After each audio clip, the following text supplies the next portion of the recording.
નમસ્કાર દર્શક મિત્રો, જનાર્પણ ન્યૂઝમાં આપનું સ્વાગત છે। વડોદરા મહાનગરપાલિકાની વડી કચેરી ખાતે એક એજન્ડા સાથે આજરોજ ટાઉન ડેવલપમેન્ટ શાખાની બેઠક મળવા પામી હતી। વડોદરાના સુખાકારી માટે કામ કરતી વડોદરા મહાનગરપાલિકા દ્વારા અનેકવાર પ્રજાલક્ષી કામો હાથ ધરવામાં આવે છે, ત્યારે આજરોજ વડોદરા મહાનગરપાલિકાની વડી કચેરી ખાતે ટાઉન ડેવલપમેન્ટ શાખાની અગત્યની બેઠક મળવા પામી હતી, જેમાં એક જ એજન્ડાને લઈને નિર્ણય લેવામાં આવ્યો હતો। સમિતિના અધ્યક્ષ તરીકે ઘનશ્યામ પટેલ દ્વારા જણાવવામાં આવ્યું હતું કે માનેજા ગામ ખાતે આવેલી એબીબી કંપનીના કમ્પાઉન્ડ તથા બાંધકામમાંથી પસાર થતો 30 મીટર રોડનું અમલીકરણ થઈ શકશે તેમ ન હોવાથી તેને રદ કરવામાં આવી છે, જ્યારે ગુજરાત સરકાર અને કંપની દ્વારા 18,000 કરોડના પ્લાન્ટ ત્યાં આવવાનો હોવાથી હાલથી રોડ હયાતીમાં જ નથી, જેથી તે રોડ કંપનીમાં મર્જ થયો હોવાથી તે કંપનીને સુપ્રત કરવામાં આવશે। આ સમગ્ર વિગત અને લેખિત રજૂઆત વડોદરા મ્યુનિસિપલ કમિશનરને હેન્ડઓવર કરવામાં આવશે, જેથી તેઓ રાજ્ય સરકારને પણ મોકલી આપશે। હાઈ ટેન્શન નીચે આવેલા દબાણોને દૂર કરવાની પણ ચર્ચા સમિતિમાં કરવામાં આવી છે, જેમાં હાઈ ટેન્શન નીચે 18, 24 ને 36 મીટરનો રોડ હોય તો તેવા રોડ પરના દબાણો દૂર કરવામાં આવતા હોય છે, ત્યારે અમારા વિસ્તારમાં પાણીની લાઈન નાખવામાં આવી છે અને ત્યાં દબાણો હોવાથી તે કાર્ય પૂર્ણ થવામાં વિલંબ થઈ રહ્યો છે,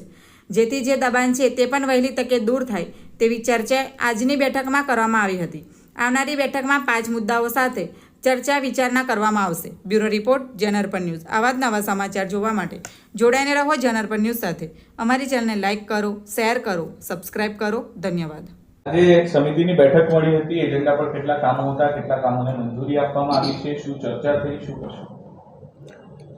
આજ રોજ ટાઉન પ્લાનિંગ સમિતિની મિટિંગની અંદર ફક્ત એક જ કામનો એજન્ડા હતો અને એ એજન્ડાની અંદર વડોદરા શહેરને ફાયદાકારક જ કામ છે, કારણ કે એબીબી કંપનીની અંદર એક જૂની નોન ટીપીની અંદર એક રસ્તો બતાવેલો હતો, જે હાલ રસ્તો છે જ નહીં અને કંપનીની અંદર મર્જ જ થયેલો છે। તો નવું રોકાણ ગુજરાત સરકાર જોડે એબીબી કંપનીએ કર્યું હોય અને 18,000 કરોડનો નવો પ્લાન્ટ એક જગ્યા પર આવતો હોય તો એ જગ્યા પર જે જૂનો રોડ જે છે એ અત્યારે હયાત છે જ નહીં, કંપનીની અંદર જ છે, તો એનું નોટિફિકેશન બહાર પાડી અને આજરોજ આ ટાઉન પ્લાનિંગ કમિટી એ રોડ કંપનીની અંદર આપી દઈ અને નવો પ્રોજેક્ટ જે શરૂ કરવા માંગે છે એ લોકો એના માટેની મંજૂરી માટે હતો અને જે અમે લોકોએ એ દરખાસ્તને આજે મંજૂર કરી કમિશનરને આગળ મોકલી અને એ ગુજરાત સરકારમાં મોકલશે।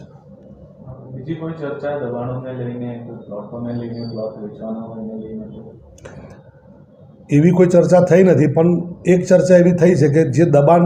તૂટે છે કોઈ જગ્યાએ કે ભાઈ આ જગ્યાએ અમારા દબાણ તૂટ્યા છે, એ પ્રાઇવેટ જગ્યા હતી કે સરકારી જગ્યા હતી, એવી એક થોડીક ચર્ચા થઈ છે। પણ બીજા 1-2 જગ્યાએ પણ છે કે ભાઈ 30 મીટરની ડ્રાફ્ટ ટીપી તૈયાર છે, તો ત્યાં આગળ ડ્રાફ્ટ ટીપી છે તો ત્યાં આગળ આપણે દબાણ હોય તો એ ખુલ્લો કરી અને 30 મીટરનો રસ્તો ખુલ્લો કરવો। કોઈક જગ્યાએ હું પોતે જ વિચારીશ કે ભાઈ મારા જ વોર્ડની અંદર પાણીની ટાંકી, પાણીની લાઈન અને બધી જ જગ્યા બધું મંજૂર થઈ ગયું છે, ફક્ત 4 કે 5 ઘરો માટે થઈ અને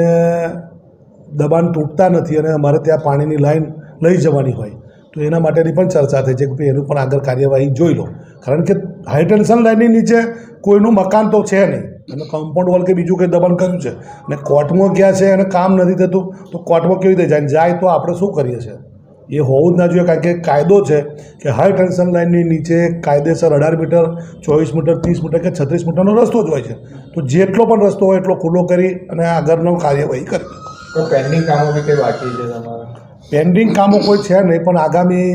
કામની અંદર જે બીજા 5 કે 6 કામો છે એની ચર્ચા કરી, કારણ કે આ ઇમ્પોર્ટન્ટ કામ હતું જે વડોદરા શહેરને ફાયદાકારક હતું, એટલે એક કામ લઈ અને એને